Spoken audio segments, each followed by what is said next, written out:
Hello everyone, Shri IAS academy में आपका स्वागत है। जैसा कि आप जानते हैं कि श्री आईएएस एकेडमी ने लेट्स क्रैक नाम की सीरीज की शुरुआत की है, जिसके अंतर्गत ये हमारा डे 39 है।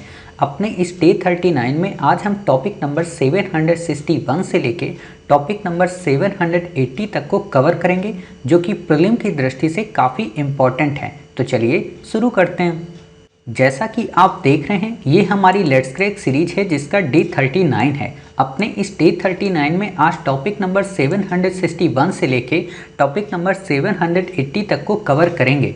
ऑलरेडी आपने 760 तक के इम्पॉर्टेंट टॉपिक को कवर कर लिया, अर्थात आपने लास्ट टॉपिक सुप्रीम कोर्ट और न्यायिक समीक्षा के टॉपिक को कंप्लीट किया था। अब उसी दिशा में आगे बढ़ते हुए हम न्यायिक सक्रियतावाद, जनहित याचिका या पीआईएल के साथ साथ ये देखेंगे कि राज्यपाल के संदर्भ में क्या भूमिका है, मुख्यमंत्री के संदर्भ में क्या भूमिका है, मंत्रिपरिषद के संदर्भ में क्या क्या इंपॉर्टेंट फीचर हमें याद रखने की आवश्यकता है। अर्थात अब आपको जितनी भी चीज़ें पढ़ने को मिलेंगी वो एक तरीके से बस ये मानकर चलिए कि अगर नाम बदल दिया जाए, राज्यपाल नाम है उसकी जगह राष्ट्रपति कर दें, तो फिर पूरी की पूरी क्लास पिछली रिवीजन हो जाएगी। मतलब कि राज्यपाल जैसे राष्ट्रपति जो होता है वो संघ का प्रमुख होता है, कार्यपालिका का प्रमुख होता है, उसी तरीके से यहाँ पे आप ये देख सकते हैं कि अच्छा राज्यपाल यहाँ पे विधानमंडल के संदर्भ में प्रमुख हो जाता है। मुख्यमंत्री जैसा यहाँ पे होता है वैसे ही वहाँ पे प्रधानमंत्री होता है। मतलब सेम फीचर यहाँ पे नज़र आने आपको लगते हैं, बस कुछ छोटे छोटे जो माइन्यूट डिफरेंस हैं वो आपको समझना है। बाकी जो फ्रेम होगा पढ़ने का वो फ्रेम बिल्कुल वैसा ही होगा जैसा कि हमने प्रधानमंत्री, राष्ट्रपति, उपराष्ट्रपति के संदर्भ में पढ़ा था। क्लियर? तो उम्मीद है कि आपको टॉपिक ये सारे काफ़ी अच्छे लगेंगे और काफ़ी पसंद भी आएंगे। तो हम अपने टॉपिक की शुरुआत करें। इससे पहले जो बच्चे पहली बार हमारे इस चैनल से जुड़े हैं उनको पता होना चाहिए कि हमने आपकी तैयारी को हर हाल में कंप्लीट कराने के लिए लेट्स क्रैक नाम की प्रीलिम की सीरीज़ की शुरुआत की है, जिसमें हमने आपको जीएस के 2000 से भी ज़्यादा इंपॉर्टेंट टॉपिक को कवर कराने की कोशिश की है। साथ ही करंट अफेयर्स में 24 से 36 महीनों के करंट अफेयर्स को कवर कराने की बात की है। इसके अलावा हमने आपके बैक ईयर के क्वेश्चन को ट्रिक्स और टैक्टिक्स के माध्यम से सॉल्व कराने की बात की है। साथ ही हमने आपके सेकेंड पेपर अर्थात सीसेट के अंतर्गत न केवल रीजनिंग को कंप्लीट कराया बल्कि कॉम्प्रीहेंशन के कई पार्ट्स के साथ साथ मैथ के भी इंपॉर्टेंट पार्ट्स को आपको कवर कराने की कोशिश करेंगे। इसके अलावा आपको हमारे टेलीग्राम चैनल पर नित्य 80 से 100 क्वेश्चन एमसीक्यू के रूप में मिलते हैं, जो कि आपकी प्रीलिम की तैयारी के लिए काफ़ी इंपॉर्टेंट होते हैं। उम्मीद है कि आपको ये सारी सीरीजें पसंद आती होंगी। साथ ही आपको इससे डिटेल जानकारी लेट्स क्रैक के प्रोमो वीडियो में देख सकते हैं, और साथ ही इससे ज़्यादा आपको और भी किसी टॉपिक की जानकारी चाहिए तो नीचे दिए गए डिस्क्रिप्शन बॉक्स में लिंक की मदद से हमारे टेलीग्राम चैनल और यूट्यूब चैनल से जुड़कर वहाँ पे प्राप्त कर सकते हैं। उम्मीद है कि आप ये पुरानी बातें सारी समझ गए होंगे। तो अब हम आज से अपनी नई बात की शुरुआत करते हैं, अर्थात जो हमारा टॉपिक है खासतौर पर न्यायिक सक्रियता, उसको पढ़ते हैं। देखिए सिंपल सी बात है, दो वर्ड यहाँ पे आपको मिल रहा है, एक तो न्यायिक और एक मिल रहा सक्रियता। सक्रियता का मतलब क्या होता है? एक्टिवनेस। एक्टिवनेस का मतलब क्या होता है कि आगे बढ़कर काम करना या रिस्पॉन्सिबिलिटी को लेना, या ये देखना कि कोई पर्सन अपना वर्क नहीं कर रहा है तो उसको इस बात की याद दिलाना कि आपको अपना वर्क फुलफिल करना है। सिंपल सी बात है, इसको कहते हैं एक्टिवनेस। जो सक्रिय नहीं होता है, जो निष्क्रिय होता है, वो क्या होता है? वो किसी भी तरीके का कोई वर्क नहीं करता है, बिल्कुल आलस में पड़ा रहता है। तो सक्रिय और निष्क्रिय का डिफरेंस समझ गए। अब सक्रियता के आगे अगर न्यायिक जोड़ दो, यानी कि न्यायपालिका का आगे आकर सक्रिय होना या न्यायपालिका का आगे आकर काम करना। अब आप ये बता दीजिए कि न्यायपालिका किस चीज़ में सक्रिय होगी? न्यायपालिका का काम क्या है? लोगों को न्याय दिलाना। लोगों को न्याय किससे दिलाना? कानून से न्याय दिलाना, किसी प्रोविज़न से न्याय दिलाना, किसी विधेयक से न्याय दिलाना, या किसी भी तरीके की कोई गंभीर अवस्था में आगे बढ़कर सरकार को ये याद दिलाना कि आपको इससे संबंधित प्रोविजंस बनाने ही होंगे।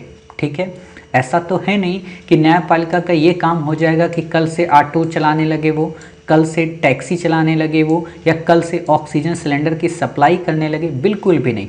वो ये कर सकती है कि आदेश दे सकती है जो लोग कार्यपालक हैं, जो लोग काम करते हैं या जो लोग विधान बनाते हैं उनको आदेश दे सकती है, क्योंकि ये न्यायपालिका है, वो कार्यपालिका है, वो विधायिका है। समझ गए? यानी कि विधायिका और कार्यपालिका को ये बताना कि आपको क्या करना चाहिए, क्या नहीं करना चाहिए और आप क्यों नहीं कर रहे हो, इस चीज़ की याद दिलाना ही न्यायिक सक्रियता कहलाता है। सिंपल सी बात है, आपके जीवन में जो न्यायिक सक्रिय लोग हैं वो कौन हैं? आपके डिमोटिवेटर, आपके क्रिटिकल, जो आपको क्रिटिक करते हैं रोज, यानी कि जो आपकी आलोचना करते हैं, वो क्या करते हैं? वो आलोचना करके आपको एक तरीके से सक्रिय बना देते हैं कि हाँ अभी हमें और तैयारी करनी है, अभी हमें इस एग्ज़ाम को हाल में क्लियर करना है। ठीक है, उसको बोलते हैं सक्रियता। आपके कुछ मोटिवेटर पर्सन, आपके माता पिता जो आपको मोटिवेट करते हैं कि बेटा अभी आपको पढ़ना है, 27 जून को आपको एग्ज़ाम देना है, तो ये लोग क्या होते हैं? ये आपको बार बार याद दिलाते हैं, यानी कि आपको क्या करना है। इतनी बातें समझ गए? अब अगर आप इतनी बातें समझ गए हैं तो यकीन मानिए कि आप न्यायिक सक्रियता के टॉपिक को काफ़ी अच्छे से समझ जाएंगे। क्यों समझ जाएंगे? क्योंकि इसमें कुछ समझना ही नहीं है, यही बातें इसमें बस बतानी है। ठीक है, तो देखते हैं। न्यायिक सक्रियता की अवधारणा भी अमेरिका में पैदा हुई, आपको पता होना चाहिए। अब यहाँ पे ये दिमाग मत लगाना कि अमेरिका एक कोई स्त्री होगी तो उससे इसने जन्म लिया, बिल्कुल भी नहीं। पैदा हुई, यहाँ पे वर्ड वैसे गलत यूज करते हैं ये लोग। यहाँ पे न्यायिक सक्रियता की अवधारणा का या कह सकते हो आप कि एक तरीके से उत्पन्न हुई, ये बातें यहाँ पे आती हैं। पैदा होना ये वर्ड नहीं आता है यहाँ पे, ठीक है, या विचार में आई या विकसित हुई, ये चीज़ें वर्ड आते हैं यहाँ पे। ठीक है, तो न्यायिक सक्रियता की जो अवधारणा है वो अमेरिका में एक तरीके से उत्पन्न हुई, और अमेरिका में उत्पन्न हुई वहीं पर ये विकसित भी हुई, मतलब वहाँ पर ही चर्चा में या चलन में आने लगी। अब आपके मन में लग रहा होगा सर पहले भी हमने कुछ पढ़ा था जो अमेरिका से ही रिलेटेड था, तो बिल्कुल सही बात, हमने न्यायिक सक्रियतावाद को पढ़ा था, जो कि न्यायिक सक्रियतावाद तो मैं पढ़ा ही रहा हूँ, न्यायिक समीक्षा को हमने पढ़ा था, जो कि पहले हमने देखा था प्रीवियस पार्ट में। वहाँ पे हमने देखा था न्यायिक समीक्षा का क्या मतलब होता है कि आप जो भी कानून बनाएंगे या कार्यपालिका विधायिका के द्वारा जो भी कानून आएगा उसकी संवैधानिकता की जांच करना। ठीक है, ये चीज़ें हमने वहाँ पे पढ़ी थी। मालबरी बनाम मेडिसिन केस भी हमने पढ़ा था वहाँ पे। ठीक है, तो इससे ज़्यादा आपको नहीं पढ़ना है। इसके बाद आता है कि इंडिया में इसका ओरिजिन कब से हुआ, तो इंडिया में इसका ओरिजिन 1970 के दशक के मध्य में आया। अब यहाँ पे ध्यान देना, 1970 के दशक का मध्य कितना हुआ, यानी कि 65 से 75 के आसपास ही आया। ठीक है, तो ये बातें आपको याद रखनी है। फिर बात आती है यहाँ पे 65 से 75 नहीं, 65 से 75 कह रहा हूँ कि 1970 के दशक के मध्य में। ठीक है, तो आप समझ सकते हैं कि 75 के आसपास ही ये आया। ठीक, फिर बात आती है कि न्यायमूर्ति इसमें कौन कौन थे? वी.आर. कृष्ण अय्यर, न्यायमूर्ति पी.एन. भगवती, न्यायमूर्ति ओ. चिन्नप्पा रेड्डी तथा न्यायमूर्ति डी.ए. देसाई ने न्यायिक सक्रियता की नींव रखी। सिंपल सी बात है, यानी कि जो भारत में न्यायिक सक्रियता आया वो 1975 के आसपास आया। अब एक बात बताइए, 1975 का टाइम पीरियड वही टाइम पीरियड है जब इंडिया में सरकार चेंज होने लगी, सरकार गठबंधन की आने लगी। 1976 आप पढ़ते हो ना, 42वां संविधान संशोधन अधिनियम। 1973 के बाद ही आप एक तरीके से देखते हो कि केशवानंद भारती केस आता है। तो सिंपल सी बात है, यहाँ पे आप समझ गए कि 1970 के दशक के मध्य का मतलब है कि 1971 से लेके 1980 के मध्य के, और मध्य में भी उसने मध्य दे दिया यानी कि 75। हालांकि आपको डेट याद रखने की ज़रूरत नहीं है, कंफ्यूज हो जाएंगे। बस इंपॉर्टेंट क्वेश्चन यही पूछता है 1970 का दशक था या 1980 का। क्यों? क्योंकि आगे जब आप जनहित याचिका पढ़ेंगे ना तो वहाँ पे आपको 1980 का दशक मिलता है। ठीक है, तो ये बातें आपको यहाँ पे याद रखनी है कि पी.एन. भगवती साहब जुड़े थे। अब आपको लग रहा होगा कि आखिरकार आप बार बार पी.एन. भगवती पे फोकस क्यों कर रहे हैं, क्योंकि आपको पता होना चाहिए कि 2019 के टाइम पीरियड पे पी.एन. भगवती साहब का देहांत हो गया था। क्लियर? तो इसलिए काफ़ी ज़्यादा चर्चा में रहे थे। ठीक, तो आपको इतना याद रखना है। फिर बात आती है न्यायमूर्ति ओ. चिन्नप्पा रेड्डी तथा न्यायमूर्ति डी.ए. देसाई ने देश में न्यायिक सक्रियता की नींव रखी थी। क्लियर? तो आपको ये बस पता होना चाहिए कि अच्छा ये न्यायिक सक्रियता की नींव से रिलेटेड है। ठीक, फिर बात आती है न्यायिक सक्रियता का अर्थ क्या होता है। न्यायिक सक्रियता का मैंने ऑलरेडी वैसे बता ही दिया है कि न्यायिक सक्रियता का आशय है कि नागरिकों के अधिकारों के संरक्षण के लिए तथा समाज में न्याय को बढ़ावा देने के लिए न्यायपालिका द्वारा आगे बढ़कर भूमिका लेने से है। अर्थात दूसरे अर्थों में अगर हम ये बात करें कि अगर विधायिका और कार्यपालिका अपने संवैधानिक दायित्वों का पालन न कर रही हो तो उसे उसके संवैधानिक दायित्वों का पालन करने के लिए विवश करना या उसे एक तरीके से गाइड कराना कि आपको ये चीज़ ऐसे फुलफिल करनी है। ठीक है, इससे ज़्यादा आपसे यहाँ पे क्वेश्चन नहीं आएगा, आपको इसमें और डेप्थ में जाने की ज़रूरत है नहीं। ठीक है, फिर बात आती है न्यायिक सक्रियता की जो अवधारणा है वो जनहित याचिका की अवधारणा से काफ़ी पास में जुड़ी हुई है। हम आगे आपको पढ़ाएंगे कि PIL क्या होती है या जनहित याचिका क्या होती है, यहाँ पे आपको अभी बताने की ज़रूरत नहीं है। ठीक है, वास्तव में PIL या जनहित याचिका न्यायिक सक्रियता का सबसे लोकप्रिय रूप है। मतलब क्या है, जैसे आप हमेशा सुनते होंगे ना कि एक PIL दाखिल कर दी गई किसी के भी खिलाफ, किसी भी डिपार्टमेंट के खिलाफ, तो क्या होता है कि वो डिपार्टमेंट फिर हरकत में आ जाता है। मतलब उसको न्यायपालिका गाइड करती है कि भाई आप ऐसा काम क्यों नहीं कर रहे हो, यानी कि उस डिपार्टमेंट को ये याद दिला दिया जाता है PIL के माध्यम से कि आपको एक्टिव रहना है, इनएक्टिव नहीं रहना है। ठीक, फिर बात आती है न्यायिक जो सक्रियता है वो न्यायिक समीक्षा का ही रूप है या प्रकार है जिसमें न्यायाधीश विधि निर्माण की प्रक्रिया में भागीदारी करने लगते हैं। सिंपल सी, यानी कि एक तरीके से आप ऐसे समझ सकते हो कि चाहे न्यायिक सक्रियता हो, चाहे न्यायिक समीक्षा हो, चाहे जनहित याचिका हो, ये सब के सब एक दूसरे से इंटरलिंकेड हैं। यानी कि एक तरीके से न्यायपालिका अब अपनी सर्वोच्चता को स्थापित करने की कोशिश करने लगती है। ठीक है, तो उसी से रिलेटेड ये सब की सब चीज़ें याद आती हैं। न्यायिक सक्रियता की जो अवधारणा है वो वास्तव में न्यायिक समीक्षा में ही अंतर्निहित है, जो कि न्यायालय को संविधान को कायम रखने, संविधान के लिए अनुपयुक्त या अनुपयोगी प्रावधानों के निरस्त करने या घोषित करने की शक्ति प्रदान करता है। अर्थात न्यायिक सक्रियता सरकार के अन्य अंगों की सक्रियता व कार्यशीलता सुनिश्चित करने के लिए आवश्यक है। वही बातें बार बार रिपीट करके इसमें बता दी जा रही हैं। तो इसीलिए आपको सिंपल सा एक ही चीज़ याद रखना है कि कार्यपालिका और विधायिका को उसके कामों को याद दिलाना, उसे कहते हैं न्यायिक सक्रियता।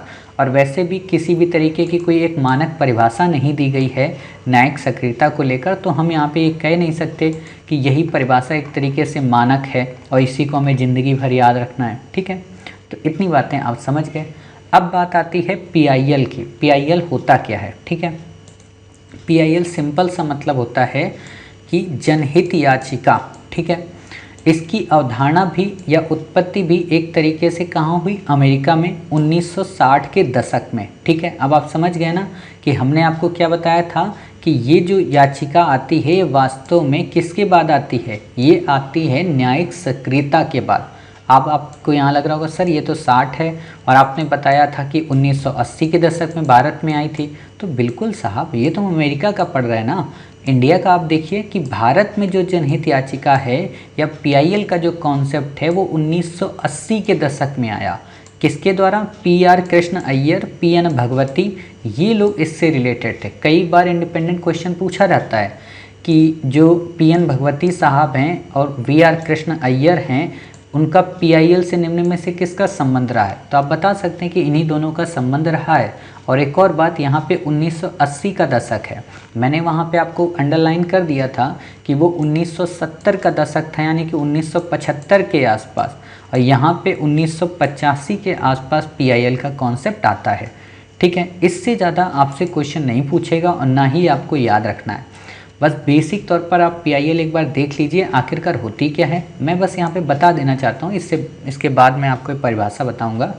PIL का सिंपल सा मतलब है कि अगर आपको लगता है कि कोई डिपार्टमेंट सही से वर्क नहीं कर रहा है तो आप उस डिपार्टमेंट के खिलाफ एक छोटी सी रिपोर्ट बनाकर कोर्ट में जाकर अर्जी दे सकते हैं कि साहब वो हमारी ये रिपोर्ट नहीं दाखिल कर रहा और हमारी बातें नहीं मान रहा है। ठीक है, तो कोर्ट इस चीज़ को संज्ञान में ले लेता है, उसको PIL कहते हैं। या फिर कोई अन्य व्यक्ति जिसके साथ कुछ गलत कृत्य हो रहा हो और आप उसे देख रहे हैं तो आप जाकर उसकी तरफ से पैरवी कर सकते हैं, उसको PIL बोलते हैं। यानी कि PIL न केवल पीड़ित व्यक्ति कर सकता है बल्कि जो गैर पीड़ित व्यक्ति है वो भी PIL दाखिल कर सकता है। ठीक है, ताकि समाज में सोशल जस्टिस को इंश्योर किया जा सके। ये मेंस का काफ़ी इंपॉर्टेंट टॉपिक है, तो हम मेंस में वैसे आपको पढ़ाएंगे ही, तो इतनी आपको चिंता करने की ज़रूरत है नहीं। बट यहाँ पे देख लीजिए कि भारत में पीआईएल की जो शुरुआत थी वो पारस्परिक अधिकारिता के शासन एवं नियमों में रियायत से शुरू हुई और इस कानून के अनुसार केवल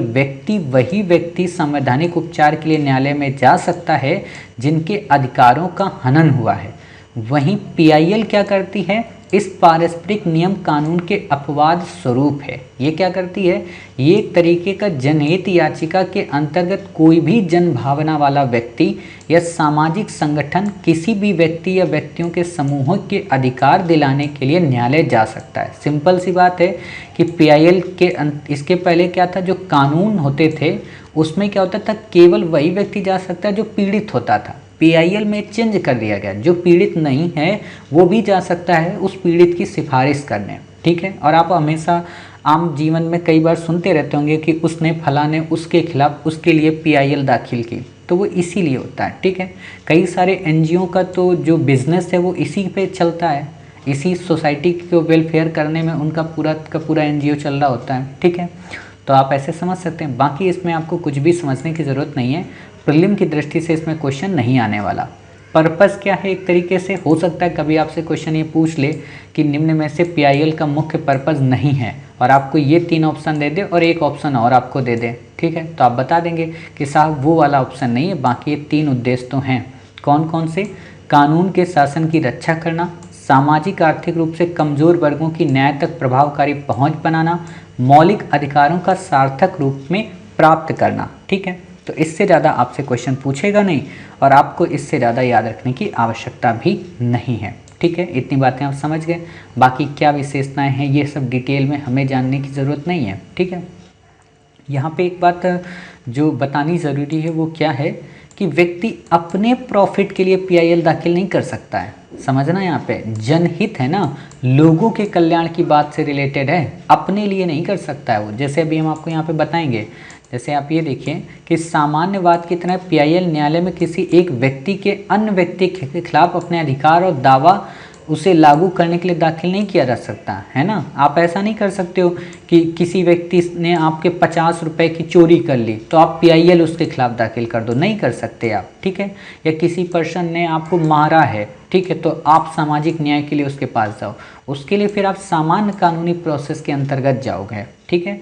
तो ये बातें आपको याद रखना है। जनहित के कल्याण के लिए आप कुछ भी कर सकते हो। हाँ, यहाँ पे ये होता कि कोई कम्युनिटी आपको मार रही है तो आप जा सकते हो पीआईएल, ठीक है, उस कम्युनिटी के खिलाफ। तो इतनी बातें आप समझ गए। फिर बात आता है कि पीआईएल में पारस्परिक विवाद समाधान प्रक्रिया से अलग व्यक्तिगत अधिकारों का न्याय निर्णय नहीं होता। वही ऊपर वाली बात को थोड़ा जटिल एक तरीके से शब्दों में गठित कर दिया गया है कि पारस्परिक विवाद समाधान प्रक्रिया से अलग व्यक्तिगत अधिकारों का न्याय निर्णय नहीं होता। मतलब आपके व्यक्तिगत जो एक तरीके से नुकसान हो रहा है किसी दूसरे पर्सन से, उसका यहाँ पे कोई वो नहीं होता, सोसाइटी बेस यहाँ पे बातें की जाती हैं, ठीक है। इसमें विषय क्षेत्र क्या होता है, तो इसमें काफ़ी सारे विषय आते हैं इसके अंतर्गत, वो आपको याद रखने की ज़रूरत है नहीं। चाहे वो श्रमिक हो, चाहे बच्चों की बात हो, चाहे मज़दूरों की बात हो, चाहे जेल में रहने वाले लोगों की बात हो, या पुलिस के द्वारा उत्पीड़न की बात हो, औरतों से रिलेटेड हो, महिला पे अत्याचार मतलब चाहे दहेज हो, हत्या हो, अपहरण हो, ठीक है, किसी भी तरीके के इन्वायरमेंट से रिलेटेड हो, मतलब काफ़ी सारे विषय हैं। तो इतने तो हम याद रख नहीं सकते। हाँ, इम्पॉर्टेंट कौन से याद रख सकते हैं कि कौन से विषय इसके अंतर्गत नहीं आते, ठीक, वो आपको याद रखने। हो सकता है क्वेश्चन आपसे कभी पूछ ले। तो पहला तो है कि मकान मालिक और किराएदार के मध्य जो लड़ाई झगड़े होते हैं उसके लिए आप पीआईएल नहीं दाखिल कर सकते। जैसे आपने देखा होगा कि दिल्ली में मुखर्जी नगर के आसपास कई सारे बच्चे नहीं कहते कि मकान मालिक के खिलाफ जाकर पीआईएल दाखिल कर देंगे। अब वो नहीं कर सकते, पहले हो सकता था बट अब ये चीज़ें नहीं हैं, क्योंकि 2003 में इसमें संशोधन किया गया था। सेवा संबंधी वे मामले जो पेंशन और ग्रेच्युटी से संबंधित है, आप ऐसा नहीं है कि आपकी पेंशन नहीं मिल रही है तो आप जाकर पीआईएल दाखिल कर दें, ठीक है। केंद्र राज्य सरकार के विभागों तथा स्थानीय निकायों के खिलाफ शिकायतें उन मामलों को छोड़कर जो उपरोक्त के बिंदु 1 से 10 से संबंधित हैं, ये भी नहीं आ सकता।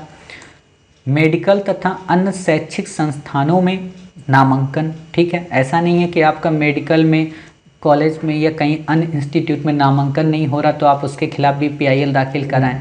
जल्दी सुनवाई के लिए उच्च न्यायालयों एवं अधीनस्थ न्यायालयों में दाखिल याचिकाएं, मतलब आपने अगर हाई कोर्ट में या उसके नीचे सेशन कोर्ट में अगर आपने कोई याचिका लगाई है और वहाँ पे आपकी सुनवाई थोड़े देरी से हो रही है तो आप सुप्रीम कोर्ट में PIL नहीं दाखिल कर सकते कि साहब हमारी ये बातें क्यों नहीं सुनी जा रही, इतनी जल्दी हमारा केस क्यों नहीं फाइनल किया जा रहा, ये इस चीज़ पे आप PIL नहीं दाखिल कर सकते। ठीक है, तो इतनी बातें आपकी यहाँ पे हो गई। इससे ज़्यादा आपको PIL के संदर्भ में कुछ भी याद रखने की ज़रूरत नहीं है। क्लियर? तो अब हमारा आता है मेजर इम्पॉर्टेंट टॉपिक राज्यपाल। ठीक है, राज्यपाल के बारे में क्या क्या आपको पढ़ना है, बिल्कुल जैसे हमने राष्ट्रपति को पढ़ा था वैसे ही राज्यपाल को पढ़ेंगे, बट कुछ डिफरेंस होते हैं, उन डिफरेंस को भी देख लेंगे। निर्वाचन से रिलेटेड ही डिफरेंस होते हैं, ज़्यादातर अधिकारों से रिलेटेड होते हैं और विवेकाधीन शक्तियों से रिलेटेड कुछ होते हैं, तो उनको देख लेते हैं। ठीक है, तो क्या है यहाँ पे, बिल्कुल जैसे भारत के संविधान में राज्य सरकार की उसी तरह परिकल्पना है जैसे केंद्र के लिए। क्यों? क्योंकि हमारे यहाँ संसदीय व्यवस्था है। संसदीय व्यवस्था का मूल फीचर क्या है कि 2 सरकारें होती हैं, एक केंद्र में और एक राज्य में। इतनी बातें आप समझ गए। संविधान के 6ठे भाग में भारत राज्य सरकार के बारे में बताया गया। आपको हालांकि ये याद रखने की ज़रूरत नहीं है, बट आप जब 5 पार्ट तक याद ही करके आ चुके हो तो 6ठा भाग भी याद कर लो कि अच्छा राज्य के बारे में है प्रोविज़न। ठीक है, फिर बात आती है कि राज्य की जो कार्यपालिका है उसमें कौन कौन शामिल होता है। जैसे हमने पढ़ा था ना संघ की कार्यपालिका, तो उसमें हमने काफ़ी सारे लोगों को देखा था। उसी तरीके से जो राज्य की कार्यपालिका है उसमें कौन कौन शामिल होता है और उससे और इसमें डिफरेंस क्या है। तो आपको पता होना चाहिए कि जब हम संघ की कार्यपालिका पढ़ रहे थे तो वहाँ पढ़े थे राष्ट्रपति, उपराष्ट्रपति, प्राइम मिनिस्टर, महान्यायवादी, इतने पढ़े थे। जबकि यहाँ पे क्या होता है, और वहाँ पे मंत्रिपरिषद को भी पढ़ा था, यहाँ पे क्या होता है कि उपराष्ट्रपति या उपराज्यपाल का कोई कॉन्सेप्ट नहीं होता। अब यहाँ पे आप में से कई सारे बच्चों के दिमाग में आ रहा होगा कि सर उपराज्यपाल हम नाम तो सुने हैं। तो देखिए मैं आपको बता देना चाहता हूँ, जो यूटीज़ होती है ना, केंद्र शासित प्रदेश, तो वहाँ पे राज्यपाल को ही उपराज्यपाल कहा जाता है।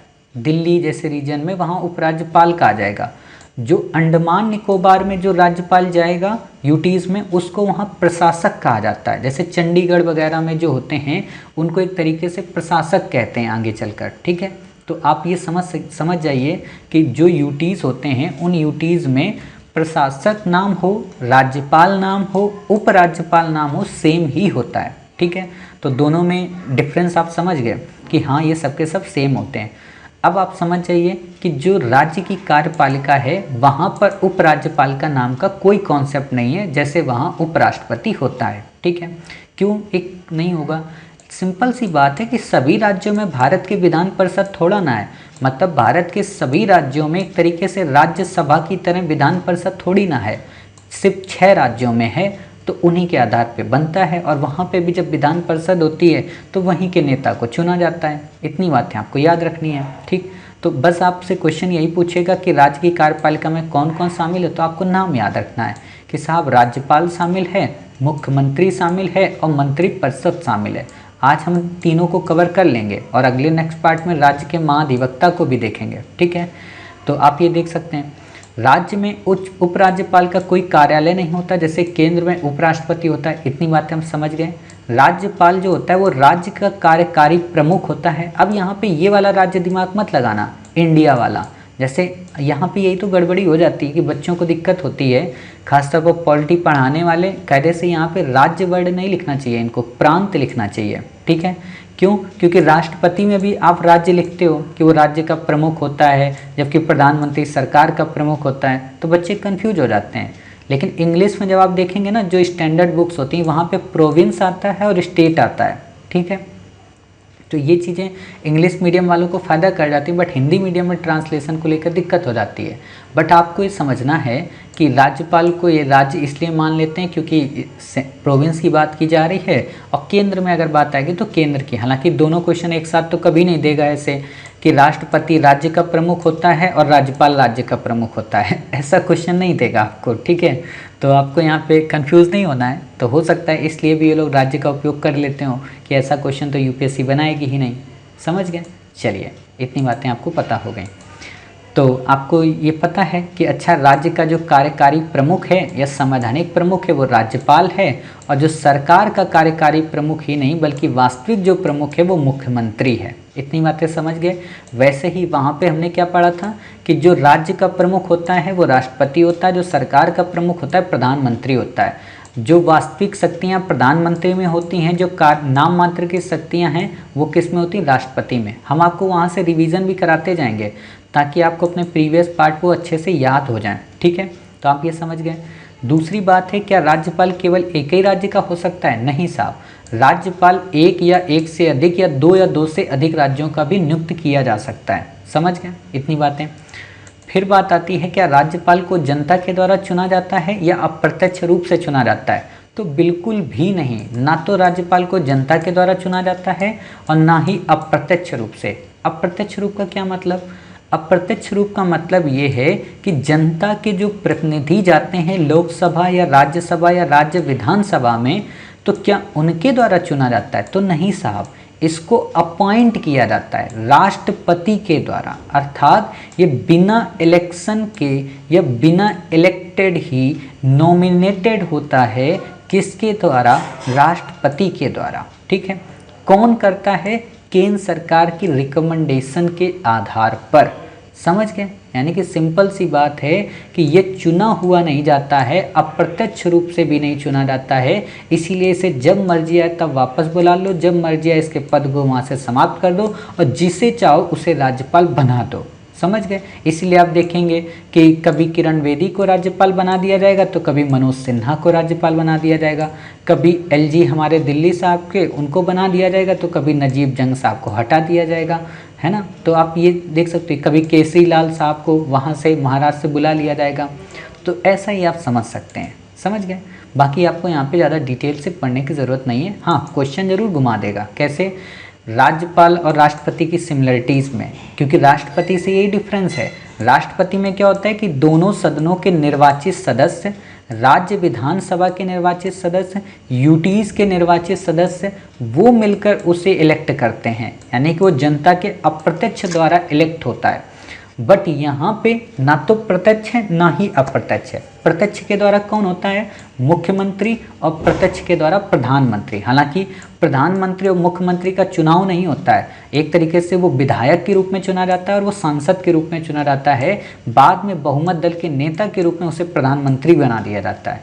समझ गए? ये चीज़ें तो आप पढ़ ही चुके हो, इतना तो आपको आते ही है, ठीक है। तो ये चीज़ें हो गई, बाकी आपको यहाँ पर सोचना नहीं है, वही बातें रिपीट की गई हैं।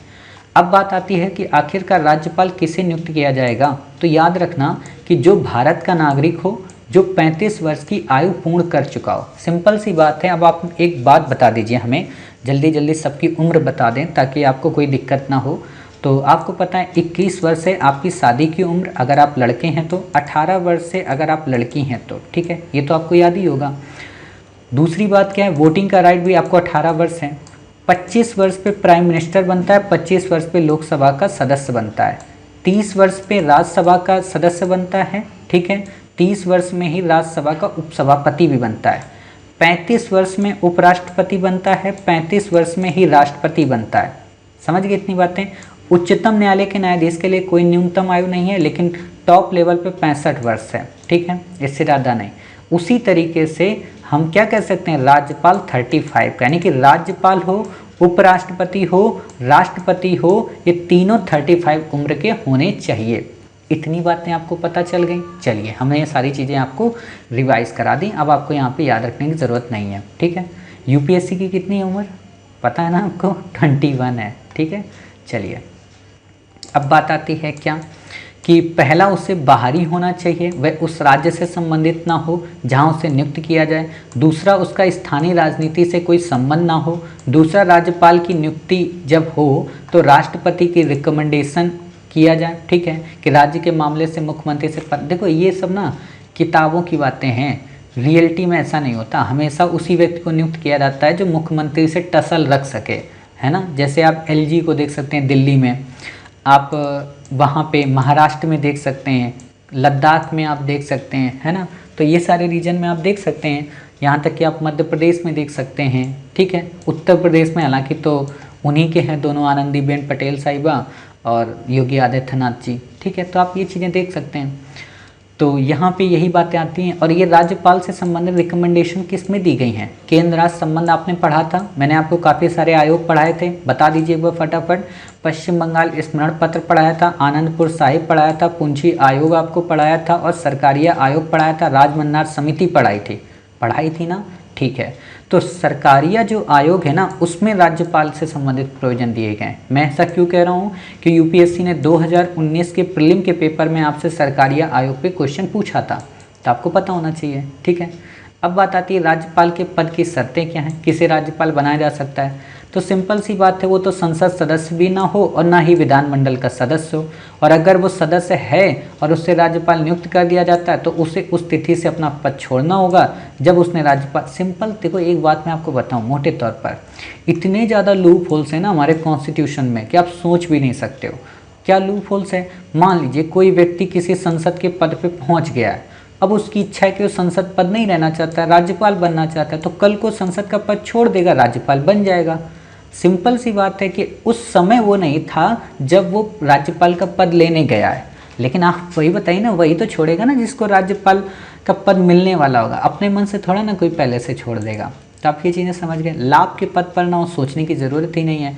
हाँ, अब यहाँ पे ध्यान देना कि वह संसद द्वारा निर्धारित सभी प्रकार की उपलब्धियों, विशेषाधिकारों और भत्तों के लिए अधिकृत है। मतलब क्या है कि राज्य विधानमंडल के आधार पर नहीं आधारित है, समझ गए। संसद डिसाइड करेगी कि उसकी उपलब्धियां क्या होंगी, विशेषाधिकार क्या होंगे, भत्ते क्या होंगे, ना कि राज्य विधानमंडल। इस पे क्वेश्चन बन सकता है, तो ये बातें आपको याद रखनी है। जब मैं कहता हूँ ना इस पे क्वेश्चन बन सकता है, तो आप लोगों के पास जो नोट्स हुआ करे या जो बुक हुआ करे, जो पीडीएफ हुआ करे, उस पर क्वेश्चन का एरो लगा दिया करो। क्वेश्चन का एरो मतलब ऐसे करके, ऐसे क्वेश्चन कर दिया करो। जैसे यहाँ संसद है तो यहाँ पे एरो लगा दिया करो राज्य विधानमंडल। तो जब आप दोबारा नोट्स को रिवाइज किया करेंगे ना, तो आपके दिमाग में क्लिक कर जाएगा कि अच्छा मास्टर ने यहाँ पे ये कंपैरिजन कराया था। तो इससे दो फायदे होंगे कि आपको हमारी क्लास बार बार नहीं देखनी पड़ेगी, ठीक है। जब मैं पहले ऐसे नोट्स बनाता था, जब मुझे कोई कीवर्ड्स देखना होता है तो मैं ऐसे ही करता हूँ। आप में से कई सारे बच्चों ने देखा होगा कि हमारा हिस्ट्री ऑप्शनल का जो नोट्स होता है उसमें सिर्फ लाइन होती हैं 1 2 3 4 5 6, बाकी बीच की स्टोरी उसमें नहीं होती। वो स्टोरी हम आपको अपने मन से सुनाते हैं। क्यों? क्योंकि उसमें ऑलरेडी कुछ ना कुछ ऐसा लूप होल्स हम छोड़ कर रखते हैं जो हमें कहानी को लिंक कर देता है ऊपर वाली लाइन से नीचे वाली लाइन को, ठीक है। तो आप इतनी बातें समझ गए। अब बात आती है राष्ट्रपति की तरह राज्यपाल को भी अनेक विशेषाधिकार प्राप्त हैं, उन्मुक्तियां प्राप्त हैं, विधिक दायित्व से निजी उन्मुक्ति है, ठीक है। 2 महीने के नोटिस पर हालांकि व्यक्तिगत क्रियाकलापों के खिलाफ उसके खिलाफ कानूनी कार्रवाई हो सकती। सिंपल सी बात है, इतने बड़े पद पर कोई व्यक्ति मर्डर थोड़ा ना करने जाएगा, समझ गए। जैसे आप आईएएस बन जाएंगे तो आप ऐसा थोड़ा ना करेंगे किसी के ऊपर गोलियां चलवा देंगे, मतलब अपने पर्सनल हित के लिए। ऐसा तो आप कभी कर ही नहीं सकते, ठीक है। और करेंगे भी तो आपको अच्छे से पता है क्या होगा आपके साथ। फिर राज्यपाल को शपथ कौन दिलाता है? क्वेश्चन आपसे पूछा जा सकता है, क्या राष्ट्रपति दिलाता है? तो बिल्कुल नहीं, राज्य के उच्च न्यायालय के मुख्य न्यायाधीश। अब एक बात बताऊं, जैसा कि राष्ट्रपति को शपथ कौन दिलाता है? प्रधानमंत्री? नहीं साहब, उच्चतम न्यायालय के मुख्य न्यायाधीश ही। उसी तरीके से राज्यपाल को कौन दिलाता है? उच्च न्यायालय के मुख्य न्यायाधीश। क्लियर? तो आप इतनी बातें समझ गए, इससे ज़्यादा आपको यहाँ पे याद रखने की ज़रूरत नहीं है। अब बात आती है राज्यपाल की पदावधि कितनी है? तो सामान्यतः तो 5 वर्ष मानी जाती है, लेकिन राष्ट्रपति जब चाहे तब उसे वापस बुला सकता है। जब चाहे तो उससे कह देता है कि एक काम करो, अपना त्यागपत्र दे दो, घर बैठो आके, ठीक है। ये कब कहता है? जब वो काम नहीं कर पाता है। जैसे आपने अभी देखा होगा किरण बेदी साहिबा को पांडिचेरी से वापस बुला लिया गया, ठीक है। करंट आप पढ़ते रहा करिए, देखा करिए वहाँ पे। तो अब हम देखते हैं क्या राष्ट्रपति जो होता है एक राज्यपाल को उसके बचे हुए कार्यकाल के लिए किसी दूसरे राज्य में भी स्थानांतरित कर सकता है। यानी कि इस तरीके से एक राज्यपाल जिसका कार्यकाल पूरा हो चुका हो को भी उस समय या अन्य राज्य में दोबारा नियुक्त किया जा सकता है। सिंपल सी बात है, आपसे इतना डिटेल में क्वेश्चन नहीं पूछेगा, थिंकिंग पे जरूर क्वेश्चन पूछ सकता है कि किसी भी राज्यपाल को उसकी 5 वर्ष की अवधि के पहले नहीं हटाया जा सकता, ऐसा आएगा क्वेश्चन, ठीक। या फिर किसी भी राज्यपाल को 5 वर्ष की अवधि के पहले अगर हटा लिया जाता है तो अगले राज्य में वो शेष उतने ही समय के लिए राज्यपाल नियुक्त हो सकता है, तो वो भी गलत हो जाएगा। क्यों? या तो उतने समय के लिए उसे नियुक्त कर सकते हैं या उसे आगे तक के लिए पोस्टपोन कर सकते हैं, ठीक है। तो इतनी बातें आपको पता हो जानी चाहिए। फिर बात आती है राज्यपाल की शक्तियाँ एवं कार्य क्या हैं। तो वही है सिंपल सी कि इसके पास भी कार्यकारी हैं, विधायी हैं, वित्तीय हैं, न्यायिक हैं, ठीक है। यद्यपि राज्यपाल को राष्ट्रपति के समान कूटनीतिक नहीं प्राप्त हैं, सेना की शक्तियां नहीं प्राप्त हैं और आपातकालीन शक्तियां नहीं प्राप्त हैं। अब यहाँ पे कई बच्चों के दिमाग में आ रहा होगा, साहब राष्ट्रपति शासन में तो हो सकता है ना? बिल्कुल भी नहीं। नाम से ही समझ में आ रहा है कि राष्ट्रपति शासन का मतलब है राष्ट्रपति के पास पावर है, ना कि राज्यपाल के पास।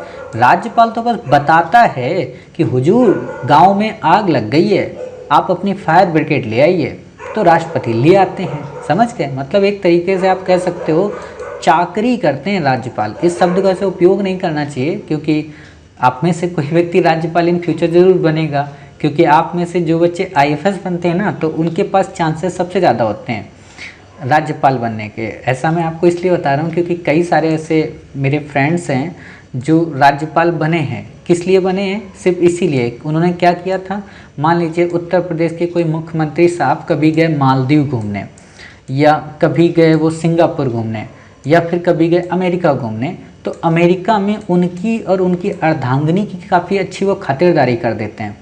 तो वो जो साहब उस समय सत्ता में होते भी हैं या इन फ्यूचर कभी सत्ता में आने वाले होते हैं, तो वो जानते हो क्या कह के आते हैं उन महोदय से? उन महोदय से कह देते हैं कि आप चिंता मत करना, जब आप रिटायर होगे ना तब तक हम सरकार में आ जाएंगे, फिर हम आपको देख लेंगे। ठीक है, आपको देख लेंगे मतलब ये नहीं कि आपको वहाँ पे वापस जब इंडिया आओगे तो भी बताएंगे, ऐसा नहीं। आपको देख लेंगे का मतलब कि हम आपको अपनी सरकार में ले लेंगे, और यही होता है। आप ऐसे देख सकते हैं जैसे एस जयशंकर प्रसाद साहब को आईएफएस थे, ठीक है, देखा मोदी जी ने उनको बड़े अच्छे से, और बड़े अच्छे से देखा कि आज उनको फॉरेन मिनिस्टर बना दिया। ठीक है, आप और आईएफएस ऑफिसर्स को देखेंगे जो गुजरात कैडर में इस समय राज्यपाल या अलग अलग उसमें फॉलो करते हैं। हालांकि आजकल तो ये हो जाता है ना राज्यपाल को लेकर कि कई बार उन्हें ही नियुक्त किया जाता है जो पॉलिटिकल होते हैं, जिनको एक तरीके से राजनीति में उच्च पद नहीं दिया जा सकता। जैसे मनोज सिन्हा को पहले उत्तर प्रदेश के अध्यक्ष हुआ करते थे बीजेपी के, बाद में उनको वहाँ भेज दिया गया। तो आपको बस यही सारी चीज़ें याद रखनी हैं, ठीक है। बाकी आप जब बनेंगे तब आप बताइएगा हमें, ठीक है। तो ये सारी इसकी शक्तियाँ। तो अब हम क्या करते हैं, एक एक करके इन शक्तियों को देख लेते हैं। हालांकि आपको ये सारी शक्तियाँ पहले से ही पता होंगी, बट हम काफ़ी फास्ट मोड में इनको देख लेते हैं, ठीक। पहली शक्ति क्या है कि राज्य के सभी काम इसी के नाम पे किए जाएंगे, जैसा कि मैंने आपको राष्ट्रपति के बारे में बताया था, ठीक।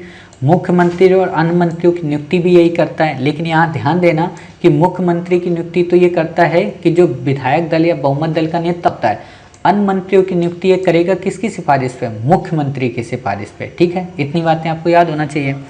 एक छोटा सा फैक्ट ये भी है कि छत्तीसगढ़, मध्य प्रदेश, झारखंड और उड़ीसा में जो राज्यपाल द्वारा नियुक्त जनजाति कल्याण मंत्री होते हैं उसे वही नियुक्त करता है, ठीक है। राज्य के महाधिवक्ता को ये नियुक्त करता है। इंपॉर्टेंट बात यहाँ ध्यान देना कि राज्य के महाधिवक्ता को ये नियुक्त करता है, समझ गए, और उसका पारिश्रमिक तय करता है। जैसे वहाँ महान्यायवादी की बात आती है ना, उसी तरीके से यहाँ पे इसकी भी बात आती है।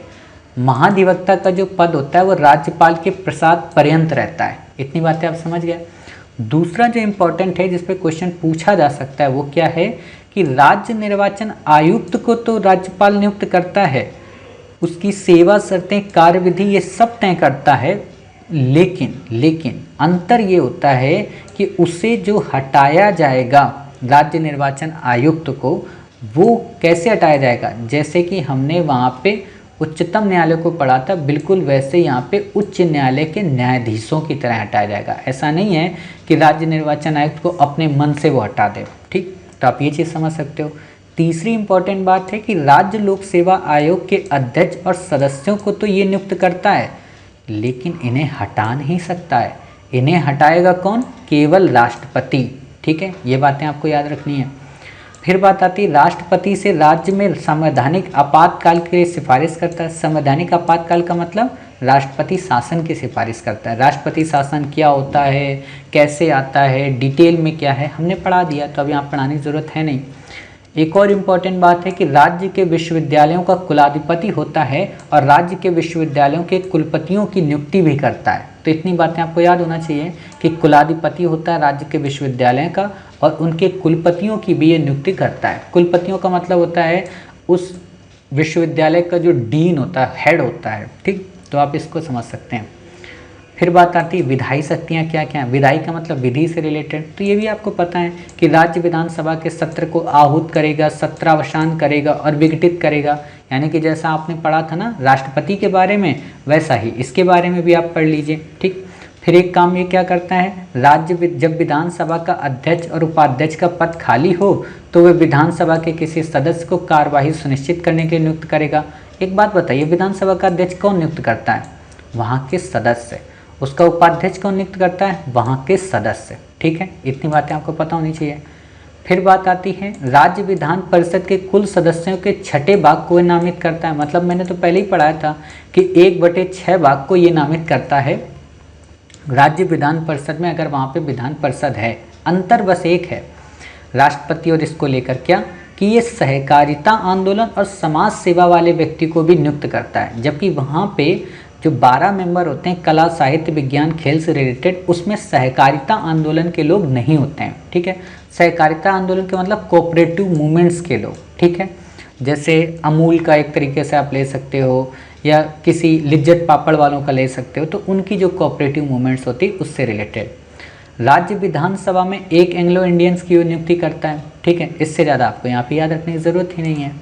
हाँ, एक क्वेश्चन आपसे पूछा जा सकता है, भारत के सभी राज्यों में विधानसभा जो है उसकी सबकी सीटें एक समान है, क्या सही है? नहीं साहब, गलत है, क्योंकि सबकी जनसंख्या के आधार पर डिसाइड होती हैं। ठीक, फिर वही बात आती है कि जब राज्य विधानमंडल का सत्र ना चल रहा हो तो औपचारिक रूप से अध्यादेश की घोषणा कर सकता है। अब यहाँ पे ध्यान देना, मैंने वहाँ पे भी अध्यादेश पढ़ाया था। अध्यादेश का मतलब क्या होता है मैंने डिटेल में बताया था कि जब 2 सदन या कोई एक सदन न चल रहा हो तो राष्ट्रपति को अध्यादेश जारी करने की शक्ति है। लेकिन अगर कोई एक सदन, 2 सदनों में से कोई एक सदन चल रहा हो, 2 सदनों में से अगर दोनों सदन चल रहे हो, अगर जहाँ 2 हैं वहाँ 2, मतलब लोकसभा राज्यसभा में तो दोनों ही होंगे। लेकिन अगर विधानसभा में राज्यों में केवल एक ही सदन है, वहाँ वो सदन चल रहा हो, तो राज्यपाल अध्यादेश की पावर का उपयोग नहीं कर सकता। सिंपल सी बात है कि राज्यपाल के अध्यादेश की शक्ति सरकार के या विधानमंडल के समानांतर नहीं है। ठीक है, यानी कि आप ये बातें समझ सकते हो, ये बातें मैंने वहाँ पे बताई थी। बस थोड़ी सी दिक्कत यहाँ पे ये आ जाती है ना कि सभी राज्यों में तो एक ही विधानमंडल है नहीं, सभी राज्यों में नहीं है। कई 6 राज्य हमारे ऐसे हैं जहाँ पे 2 सदन हैं, तो जहाँ 2 होंगे तो वहाँ दोनों का होना आवश्यक है, तब राज्यपाल अध्यादेश नहीं जारी कर सकता। जहाँ 1 है वहाँ पर 1 का होना आवश्यक है, अगर चल रहा है तो अध्यादेश जारी नहीं कर सकता। और वहाँ जारी कर सकता है जहाँ दोनों ना चल रहे हो, जहाँ 1 ना चल रहा हो तो अध्यादेश जारी करेगा। और इसकी अवधि 6 महीने होती है, लेकिन जब विधानमंडल मिलता है तो उसके मिलने के बाद 6 सप्ताह तक उसकी वैलिडिटी होती है। 6 सप्ताह के अंदर उसको एक तरीके से पारित हो जाना चाहिए, वैलिड हो जाना चाहिए। और एक और बात यहाँ पे याद रखना कि राज्य के लेखों से संबंधित जो भी राज्य वित्त आयोग है, लोक सेवा आयोग है, कैग की जो रिपोर्ट है उसे राज्य विधानसभा के सामने प्रस्तुत करता है। यहाँ पे एक बार क्वेश्चन क्या जानते पूछा गया था कि राष्ट्रपति कौन कौन सी चीज़ें रिपोर्ट रखवाता है।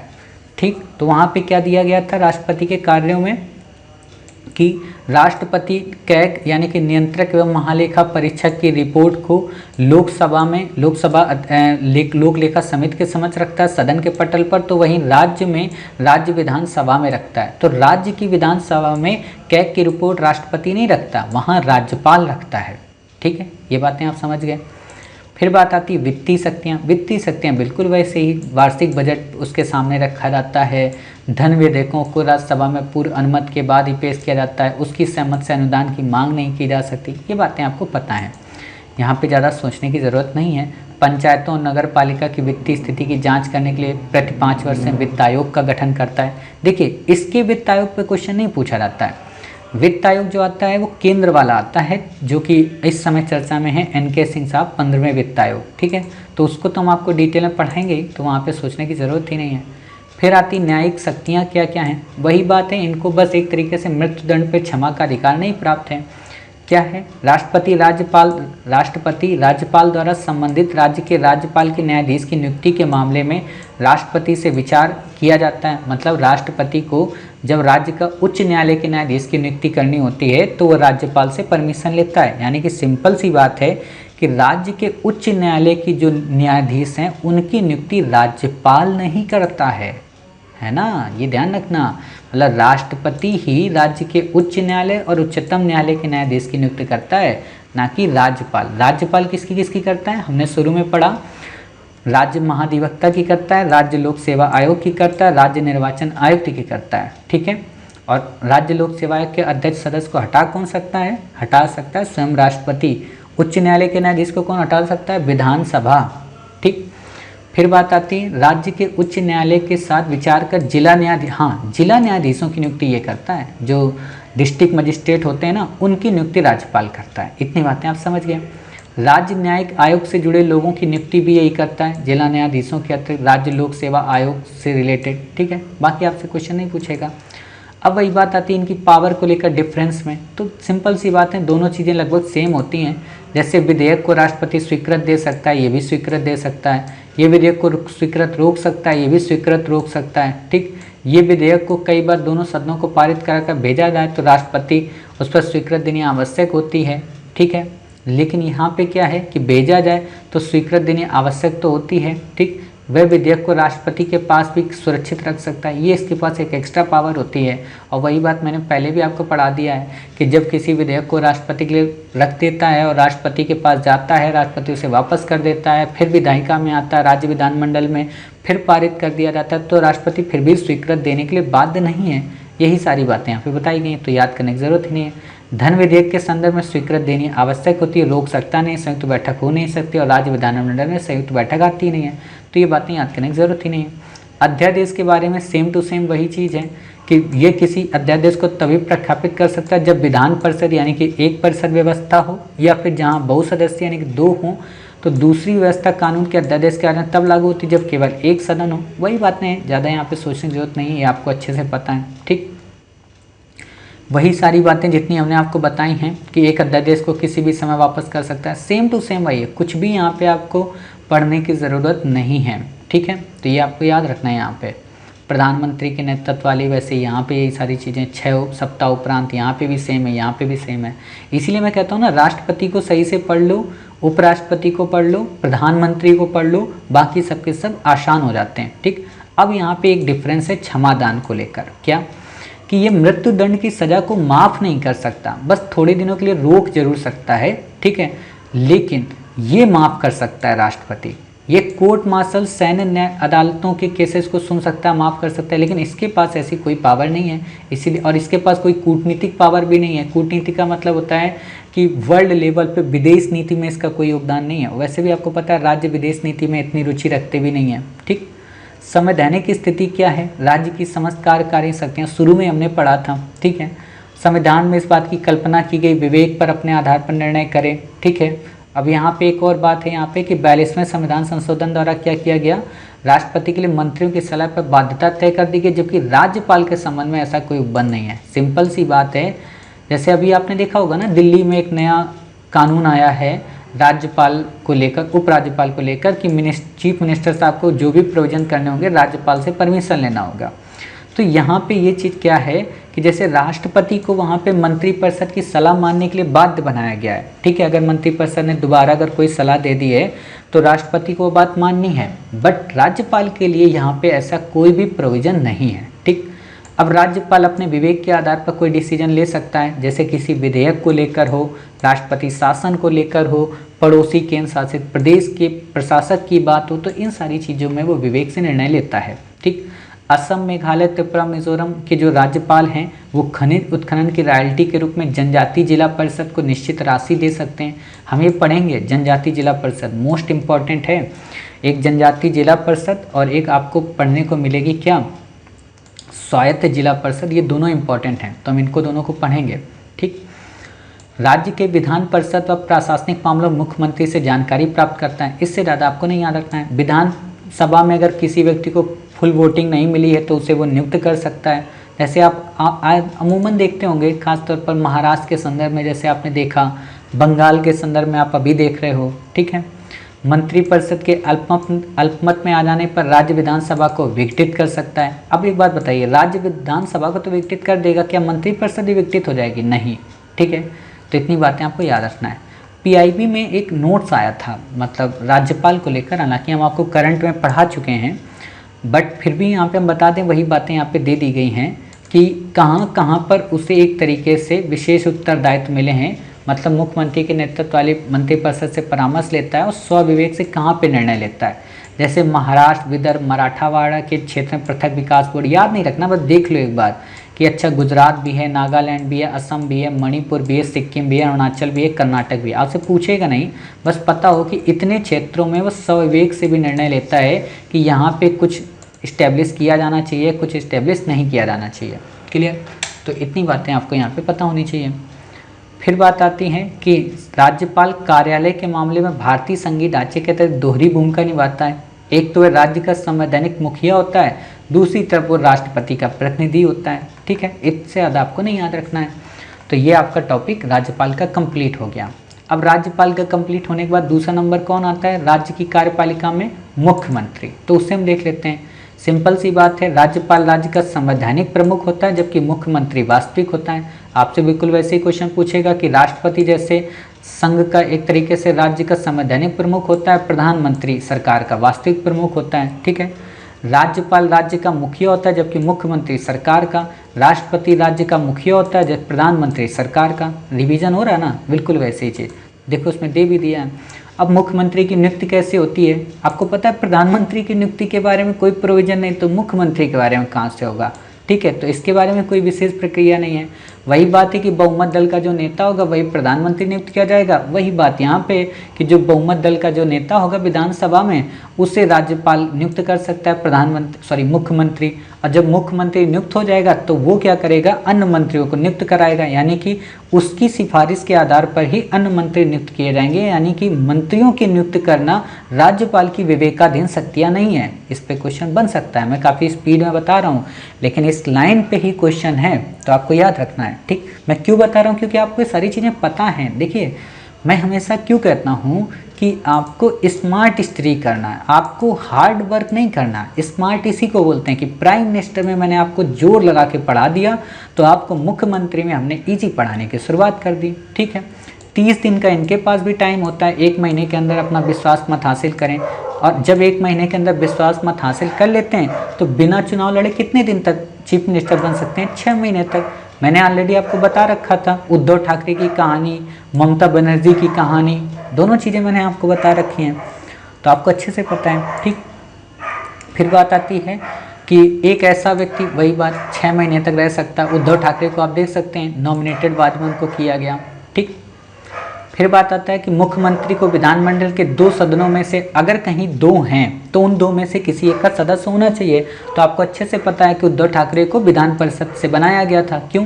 क्योंकि वहाँ पे विधान परिषद है, 6 राज्यों में विधान परिषद है।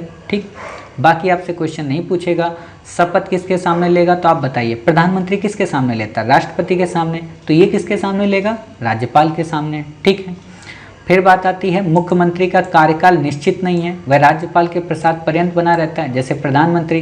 लेकिन इसका मतलब ये भी नहीं कि जब चाहे राज्यपाल तब हटा दे। हटा तभी सकता है जब उसका बहुमत समाप्त हो जाए, या वो अविश्वास की स्थिति में आ जाए, या वो स्वयं त्याग पत्र दे दे। उसके वेतन और भत्ते किस पर बाधित होते हैं? राज्य विधानमंडल की संचित निधि पर। ऐसा थोड़ा ना होगा कि मुख्यमंत्री केंद्र से पैसा मांगेगा, तब तो फिर मोदी जी दे चुके हैं। वैसे भी मोदी जी किसी को ऑक्सीजन तो दे नहीं रहे हैं, तो पैसा कहाँ से देंगे, आप समझ सकते हैं। ठीक है, चलिए अब बात आती है मुख्यमंत्री के कार्य क्या हैं इसके। तो सिंपल सी बात है, पहला कार्य हमने क्या पढ़ा था? पहला कार्य हमने पढ़ा था कि मंत्रिपरिषद के संदर्भ में ये राज्यपाल उन्हीं लोगों को मंत्री नियुक्त करता है जिनकी सिफारिश करता है। मंत्रियों को विभाग वितरण सौंपता है, मंत्रिपरिषद का प्रमुख होता है, मंत्रिपरिषद की बैठक की अध्यक्षता करता है। अच्छा, वहाँ पे कौन करता है? पीएम करता है। याद है ना आपको? बिल्कुल सिंपल सी बात। देखो बहुत इजी है, पॉलिटी पढ़ना है इजी ढंग से। लोग कहते हैं ना लक्ष्मीकांत खत्म नहीं होती, मैं तो आपको बताता हूँ कि 30 दिन में मैंने 30 बार लक्ष्मीकांत रिवाइज करता हूँ, जब अगर मूड हो कभी।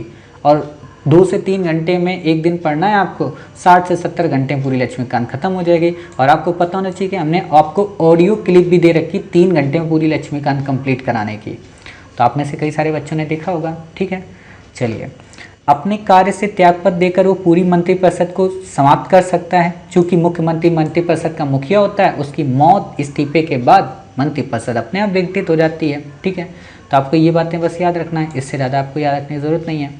हाँ, अच्छा एक बात बताइए, अगर कोई मंत्री मर जाता है तो क्या मंत्रिपरिषद विघटित हो जाएगी? नहीं, तब उसके लिए चुनाव होगा। मुख्यमंत्री इंपॉर्टेंट है, जैसे प्राइम मिनिस्टर इंपॉर्टेंट है ना, वैसे मुख्यमंत्री। राज्य विधानमंडल के संदर्भ में क्या पावर है? वह राज्यपाल को विधानसभा का सत्र बुलाने, उससे स्थगित करने के संबंध में सलाह देता है। राज्यपाल को किसी समय विधानसभा विघटित करने की सिफारिश भी कर सकता है। सरकार की सभी नीतियों की घोषणा करता है, आपने देखा ही होगा, ठीक है। अन्य शक्तियाँ उसके पास कौन है? सिंपल सी बात है, जैसे ऊपर वहाँ पे हमने पढ़ा था ना डेवलपमेंट के संदर्भ में नीति आयोग को लेकर, तो वैसे यहाँ पे भी है। ये राज्य योजना बोर्ड का अध्यक्ष होता है। संबंधित क्षेत्रीय परिषद के क्रमवार उपाध्यक्ष, ध्यान देना, क्षेत्रीय परिषद का उपाध्यक्ष बनता है, अध्यक्ष नहीं बनता है। अच्छा बताइए, क्षेत्रीय परिषद का अध्यक्ष कौन होता है? पता है ना, होम मिनिस्टर। अच्छा बताइए, क्षेत्रीय परिषद कॉन्स्टिट्यूशनल यानी कि संवैधानिक बॉडी है, सांविधिक? सांविधिक, बिल्कुल सही जवाब आप लोग देते हो, अब पढ़ने लगे हो मतलब, ये पता चलता है। चलिए, एक समय में इसका कार्यकाल 1 वर्ष का होता है। वही मैंने आपको यहाँ पे एक और स्टोरी सुनाई थी, जब राज्य एवं नाम में परिवर्तन की बात आई थी, तो मैंने WB का इशू बताया था ना, मतलब वेस्ट बंगाल का। वेस्ट बंगाल की ममता बनर्जी क्या शिकायत कर रही थी, मेरा W पे नाम आता है तो काफ़ी लास्ट नंबर हो जाता है, तो इसलिए वो अपना नाम बांग्ला करना चाहती थी ताकि उनका नाम B नंबर पे आए, ठीक है। तो आप ये समझ सकते हो। फिर बात पे आती है, सरकार का प्रमुख प्रवक्ता होता है, अंतर्राज्यीय परिषद और नीति आयोग की गवर्निंग काउंसिलिंग का मेंबर होता है। अब एक बात बताइए, अंतर्राज्यीय परिषद का हेड कौन होता है? PM, ठीक। एक बात बताइए, और क्या अंतर्राज्यीय परिषद कॉन्स्टिट्यूशनल बॉडी है? बिल्कुल सही बात है, कॉन्स्टिट्यूशनल बॉडी है, आपसे क्वेश्चन पूछा जा सकता है। यही डिफरेंस है अंतर्राज्यीय परिषद में और क्षेत्रीय परिषद में। अंतर्राज्यीय परिषद संवैधानिक है, क्षेत्रीय परिषद सांविधिक है। क्षेत्रीय परिषद का हेड कौन होता है? Home minister. अंतर्राज्यीय का होता है PM, प्राइम मिनिस्टर। हाँ, ये बात अलग है कि अंतर्राज्यीय परिषद की जो स्थायी समिति है उसका कौन होता है, बताइए? होम मिनिस्टर, ठीक है। तो ये बातें याद रखना है। वह सेवाओं का राजनीतिक प्रमुख होता है। बाकी आपसे इस पर क्वेश्चन कुछ भी नहीं पूछा जाएगा और ना ही याद रखने की ज़रूरत आपको है, ठीक। अब बात आती है थोड़ा सा एक और, कि मंत्रिपरिषद की सामूहिक जिम्मेदारी, जैसे हमने वहाँ पढ़ा था ना लोकसभा में कि मंत्रिपरिषद की सामूहिक जिम्मेदारी लोकसभा के प्रति होती है, बिल्कुल वैसे ही मंत्रिपरिषद की सामूहिक जिम्मेदारी राज्य विधानसभा के प्रति होती है, ठीक है। इससे ज़्यादा आपको यहाँ पे याद रखने की ज़रूरत है नहीं। फिर बात आती है क्या, मंत्रिपरिषद को लेकर हमने 2 टॉपिक अपने कंप्लीट किए, राज्यपाल कंप्लीट किया, मुख्यमंत्री कंप्लीट किया। अब मंत्रिपरिषद बिल्कुल सिंपल है, जैसे वहाँ पढ़ा था यहाँ पे भी बिल्कुल वैसे ही पढ़ना है आपको, ठीक है। तो देख लीजिए क्या क्या है, कि राज्य की राजनीतिक और प्रशासनिक व्यवस्था का वास्तविक कार्यकारी अधिकारी मंत्रिपरिषद का मुखिया यानी कि मुख्यमंत्री होता है। मंत्रिपरिषद बिल्कुल केंद्रीय मंत्रिपरिषद की तरह होती है, जैसे केंद्रीय मंत्रिपरिषद वैसे यहाँ पे भी मंत्रिपरिषद। अच्छा एक बात बताइए, मंत्रिपरिषद बड़ी होगी यहाँ पे भी या मंत्रिमंडल? साहब मंत्रिपरिषद बड़ी होगी इसमें, क्योंकि तीनों मंत्री आएंगे, ठीक है। और मंत्रिमंडल जो होता है वो कैबिनेट होता है, जिसमें कुछ ही मिनिस्टर होते हैं इनके, ठीक। तो इतनी बातें आपको पता होनी चाहिए। तो देख लेते हैं, इस प्रश्न की किसी न्यायालय में समीक्षा नहीं की जाएगी कि मंत्रियों ने राज्यपाल को क्या क्या सलाह दी है, ठीक है। मतलब पर्सनल बातें यहाँ पे शेयर नहीं हो सकती हैं।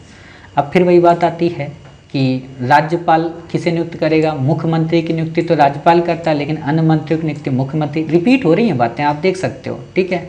जनजातियों के कल्याण हेतु एक अलग से मंत्री नियुक्त होता है, छत्तीसगढ़, झारखंड, मध्य प्रदेश और उड़ीसा के राज्यों में, ठीक।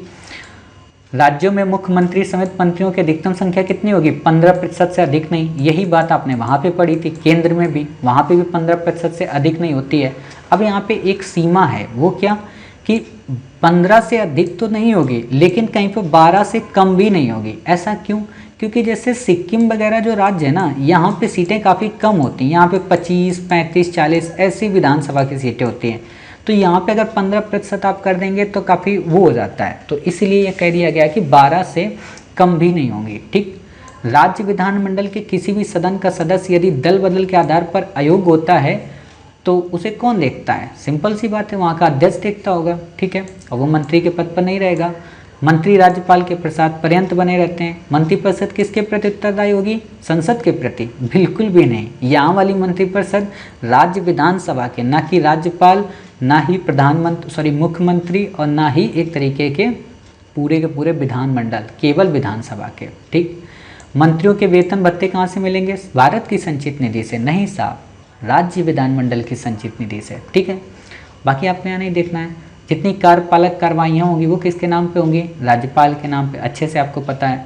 प्रत्येक मंत्री जो होगा विधानसभा या जहाँ विधान परिषद है कार्रवाई में भाग लेने का अधिकार होगा, लेकिन वोटिंग वहीं कर सकता है जहाँ कोई मेंबर होगा। इतना तो आपको पता है, बार बार यहाँ पे हम लोग रिपीट करें तो फिर वही बात है ना, समय की बर्बादी। कोई व्यक्ति यदि विधानमंडल का सदस्य नहीं है तो क्या उसे मंत्री नियुक्त किया जा सकता है? किया जा सकता है 6 महीने तक। उसके बाद उसको होना चाहिए क्या, मेंबर, चाहे वो नॉमिनेटेड हो चाहे वो इलेक्टेड हो। नॉमिनेटेड कैसे होगा? जहाँ पे विधान परिषद होगी। इलेक्टेड कैसे होगा? जहाँ पे इलेक्ट होके आएगा। नॉमिनेटेड एक और तरीका हो सकता है, किससे? कि एंग्लो इंडियन हो। समझ गए? हाँ, एक क्वेश्चन आपसे ये भी बन सकता है, मैं आपको बता देना चाहता हूँ, अभी देखो मेरे दिमाग में आया कि राज्य विधानसभा, किसी राज्य में केवल राज्य एक सदन है, ठीक, क्या वो व्यक्ति नॉमिनेटेड हो सकता है? उसे नॉमिनेटेड होने के लिए क्या होना चाहिए? नंबर 1, उसे कला क्षेत्र इनमें मेंबर होना चाहिए। दूसरा, उसे मुख्यमंत्री का करीबी होना चाहिए। उसे एंग्लो इंडियन होना चाहिए। तो आपको पता होना चाहिए एंग्लो इंडियन होगा तो बना दिया जाएगा, ठीक। तो इतनी बातें आप समझ गए। बाकी है मंत्रियों के वेतन और भत्ते समय समय पर राज्य विधानमंडल करती है, जैसे वहाँ पे संसद करती है, ठीक।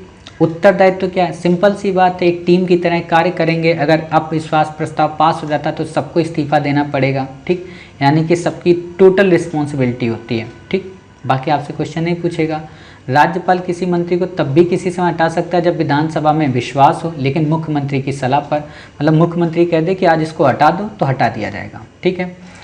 हालांकि कहता नहीं है।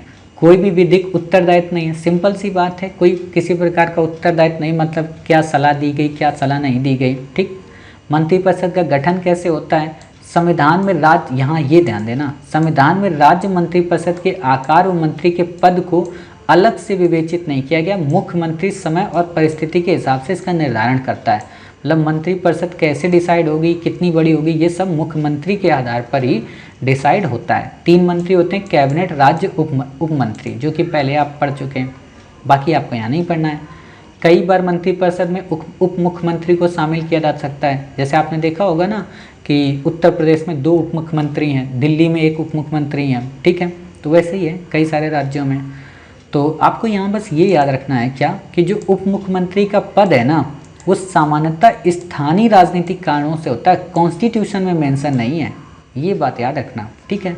तो इससे ज़्यादा, क्योंकि आजकल ये ज़्यादा बन रहा है, प्रचलन में काफ़ी ज़्यादा है, तो ये बातें, इससे ज़्यादा आपको यहाँ कुछ नहीं याद रखना है। कैबिनेट समितियाँ क्या, ये सारी चीज़ें आपको पता हैं, ठीक है। तो इस तरीके से आपने आज इस पार्ट में काफ़ी क्विक फास्ट मोड में, क्यों हमने क्विक फास्ट मोड पढ़ा, क्योंकि आपको ये चीज़ें पता हैं, सारी चीज़ें रिपीट हो रही हैं, तो इसलिए इसमें ज़्यादा दिमाग लगाने की ज़रूरत है नहीं। तो हमने आज क्या क्या इसमें कंप्लीट किया? हमने कंप्लीट किया न्यायिक सक्रियतावाद, हमने कंप्लीट किया इसमें PIL, हमने इसमें कंप्लीट किया राज्यपाल, मुख्यमंत्री और मंत्रिपरिषद। काफ़ी सारी डिटेल में हमने जानकारी ली। उम्मीद है कि आपको प्रीवियस पार्ट सभी याद होंगे। हमने क्या क्या पढ़ा था शुरू से अब तक बता दीजिए। अच्छा, हमने नंबर 1 पे पढ़ा था क्या, संविधान की विशेषताएं। 2 पे प्रस्तावना। 3 पे हमने क्या पढ़ा था, संघ एवं राज्य क्षेत्र। 4 पे हमने क्या पढ़ा था, फंडामेंटल राइट। 5 पे हमने पढ़ा था राज्य के नीति निर्देशक तत्व। 6 पे मूल कर्तव्य। 7 पे आपातकाल। 8 पे संवैधानिक संशोधन। 9 पे केंद्र राज्य संबंध। 10 पे राष्ट्रपति। 11 पे उपराष्ट्रपति। 12 पे प्रधानमंत्री। 13 पे संसद। 14 पे बताइए उच्चतम न्यायालय। 15 पे हमने क्या पढ़ा था, न्यायिक सक्रियता, न्यायिक समीक्षा, ठीक। 16 पे हमने क्या पढ़ा अभी, न्यायिक सक्रियता। 17 पे हमने क्या पढ़ा, आप बताइए क्या पढ़ा 17 पे, जनहित याचिका। 18 पे हमने क्या पढ़ा, राज्यपाल। 19 पे हमने क्या पढ़ा, मुख्यमंत्री।